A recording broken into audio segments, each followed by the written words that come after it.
Sunday, the Browns were home against the Chargers, and everybody was thinking, here's a great chance, a little bit of momentum after the overtime win over Baltimore to get yourself above 500 and really become a player. And boy, oh boy, did it go the opposite direction. They really were never in the game, and quite honestly looked a little bit flat to me. Mike Snyder, our friend at WTAM in Cleveland, joins us right now. It's not the end of the world, Mike. I mean, they're 2-3-1. I think before the season started, people, if you asked them after 6 games and you'll be 2-3-1, based on the fact that they didn't win a game last year, you probably signed up and taken it. It's just, it looked like they had kind of turned a corner, Mike. What do you think happened on Sunday against the Chargers? Well, Matt, I think you really nailed it for whatever reason. They did. They just looked like they weren't there. The opening kickoff, they lined up wrong. They lined up the receiving team lined up wrong. What does that tell you? Yeah. Shame on the coaches and everyone involved in that. The special teams have been bad, even though this has been an improved year. But I think it was that, they had a very nice win over Baltimore, which was big for them, a division rival at home. And I think they ran into a Chargers team that was all business, and the Browns just did not meet that level of play, and they really got bopped. Yeah, I think they thought, as you put it, Matt, that they had maybe turned a corner, and now it's a few steps back. I still think overall, big picture, the arrows pointed in the right direction for this team, but that was a reminder that, hey, wait a minute, look where we were. A year ago we didn't win a game. Let's not get carried away here. That P word was even mentioned during the week leading up to it, and I think that's kind of put everything back. And I'm not talking about perspective. Yeah, playoff. Yeah, this team. I don't know how have their expectations within the locker room kind of changed, Mike, with what's happened, and was Sunday kind of a wake-up call to, as you said, maybe they started believing their clippings and stuff. What's been the reaction since that game in terms of getting ready now for Tampa? I think with Jarvis Landry's one of the leaders, and he indicated that, hey, that's not going to happen again, that maybe they weren't there. I don't know. I think a team takes steps along the way, and there are a part of a team's growth where you knock somebody off maybe and you win a game you're not supposed to win. And then it is kind of like, okay, now there are expectations on you. And I don't think the Browns are quite ready for that. Baker finally had a game where he looked like a rookie. Really the first time, Matt and Dave, that he actually looked like a rookie out there, I thought. He kind of looked a little confused. And again, we had the obligatory drops by Browns receivers. Yeah, man. And that's just a routine thing. In fairness to them, that roster right now really is shorthanded. And outside of Landry, who I think the teams are giving now some extra attention to, they're kind of saying, all right, let's see these other guys. Until one of them beats us, we're not going to worry too much about them.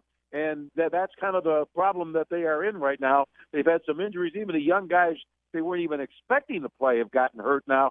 So they really are thin in the core. And they just recently added Rashad Perriman, former first-round pick of the Ravens, and I'm sure he'll get a look this week in Tampa. Mike, you see teams that are used to winning finding a way to win. Patriots did it this weekend. The Packers did it this weekend. How much of it is the Browns just aren't at that point yet where they've got that air of, we're going to get this done, we're going to find a way around them yet? They're still developing that winning culture that has to come for, so that it's their week to week, where every week they expect it. They don't just think, maybe. They expect they're going to win.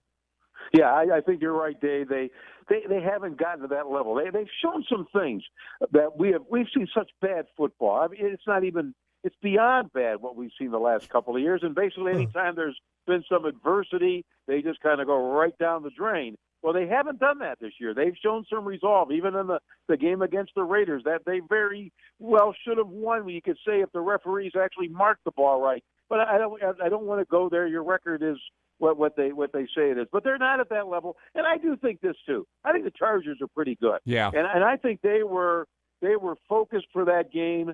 Phillip Rivers had them ready. He only completed 11 out of 20 passes. They ran the ball. A little concerned with the Browns' defense. Like they were just. I don't think they were even coached right. They seem to be out of position a lot of the day. So that's kind of disturbing. They've shown they can get some pressure, create some turnovers, but if they're not creating turnovers, they've gotten pushed around a little bit here. That is a concern for me as this season moves forward. Visiting with Mike Snyder, our friend at WTAM, our sister station up in Cleveland, talking a little Browns football. So how big in terms of the bounce back? You know, there's stages for this team. Okay, they got humbled a little bit last week, and you're right. The Chargers are a good team, and in the NFL, man, if you're a little bit off, that can happen to you. You look at it and you see it every week. So now they got this game on the road at Tampa Bay, who struggled. They just fired their defensive coordinator. How important in terms of, like, if they win this, they get back to 3-1, and you know, I think everybody's feeling good that we're in an okay position. How important do you think this game is for the overall what is possible this season perspective for the Browns? Well, I think it's really big, especially, Matt, when I peek ahead at the schedule. Because when I look after this game, they got to have a game at Pittsburgh, and it looks like the Steelers are kind of figuring some things out now. Then they come home to Kansas City. So if they don't get this one, now you're looking at one of those streaks now where all of a sudden the losses start to pile up, and then where do you go from there? Here you got somebody your own size. Now, I'm sure Tampa's looking at it, hey, we got the Browns at home. We got to win this game. And I think it's a team that, as you said, they've been horrible offensively, giving up almost 35 points a game. The Browns haven't really shown the ability to win on the road. That would be something they could conquer this week. So I think it's a great opportunity for them. And if they don't get it, we're looking at, I think, what could be now another one of those lengthy losing streaks for this team, and some of that early season buzz could kind of quiet down considerably if they don't get this one on Sunday. You talk about buzz quieting down considerably. I do want to ask you, before we let you go, about the season opener tonight for the Cleveland Cavaliers, who used to have a lot of buzz about them because of that number 23 cat. But unfortunately, LeBron is over in Los Angeles. What are the is it playoffs? Like their over-under, the Cavs over-under in Vegas for wins is 30.5, which seems low to me. Wow. But maybe those guys are smart for a reason. What do you think, Mike? What is the feeling about this Cavaliers team and what their ceiling is this year? Well, your buzz meter read is absolutely right. The meter's not real high. Although I got to say this, guys, I do think, in a lot of people I've talked to, I think Cavs fans, they're kind of curious. I am too. I am too. I don't really have – I'm not trying to evade it. I'm not really sure what to expect in terms of win totals from this group. I think that, who's going to score is my question ultimately, and how an NBA game goes when you get to that final 5 minutes. Who are they going to go to that can create some things on his own? Kevin Love is certainly, I think, a quality player, but I think other teams are going to know that. So they're going to be shading their defenses toward him. So who will be the other guy? Is it going to be Rodney Hood? Could it be Jordan Clarkson? These are the guys that I think show that they might be able to do that. So there's a big question mark for them ultimately. Now, they have some veterans that have been here: Tristan Thompson, Kyle Korver, Kevin Love, of course, a very good young prospect, looks like, in Colin Sexton out of Alabama. So they've got an interesting mix of some players, and I think they're curious, too, as to how this will play out. And then I think once we get further along in the season, can they fight for one of those playoff spots? That's what I think the team mantra seems to be that we're hearing from them. They want to try to make the playoffs this year, but maybe if you get to January and it's not going so well, then you can look at the reality of, well, let's start looking at what we can acquire here and try to get some more draft picks and so forth going forward. So I think there's some things in play, but right now they're quote all in, I think, to try to make the playoffs. And I'm real curious to see how this thing unfolds. Are they going to play a little chip on their shoulder? Hey, we're not just a bunch of guys that played with LeBron. We can't stand up on our own. Well, it's on them now. There's no excuses. The opportunity is there starting tonight. And it's a chance for Ty Lue to actually coach, because when you have LeBron, there's always – and I don't mean that like he didn't coach before, but there's always that perception, Mike, that, well, LeBron's really coaching the team. Well, now Ty Lue, let's see what you got, right? You're so well. You know what? And even in fairness to LeBron, when you have a player like him, you do coach around what he does, and I think that's the way they've built their team. They've acquired veteran three-point shooters. They haven't gotten younger over the years until last year at midseason. So you do things differently when you have a force of nature like LeBron James. So now you're right. Ty Lue has a chance now to kind of coach and grow a team in the traditional way.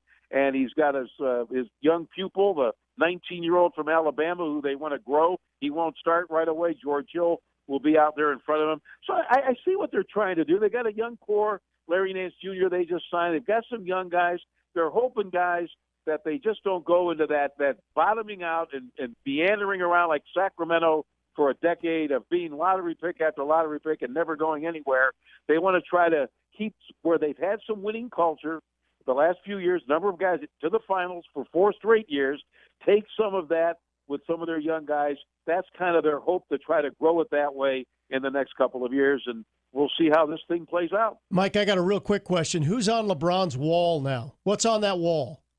Oh, the well, billboard? actually, what we have are it's called the Guardians. It's from a bridge we have in the city. It's the Detroit Superior Bridge, and there's like these stone figures there. That's what's there right now. Wow. We'll see if somebody finds that spot as the seasons unfold in Cleveland. It's if the Browns make the playoffs, it'll be Baker Mayfield. Yeah, right. Not before that's been suggested. Yeah. That has been suggested. So, yeah, there will be room for a player there at some point. Yeah, you're right. The Browns make the playoffs.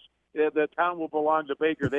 He may be owning a building. It may be bigger than that. That's right. Hey, Mike, appreciate it. Always appreciate your time. Thanks for joining us. Anytime. Great to be with you.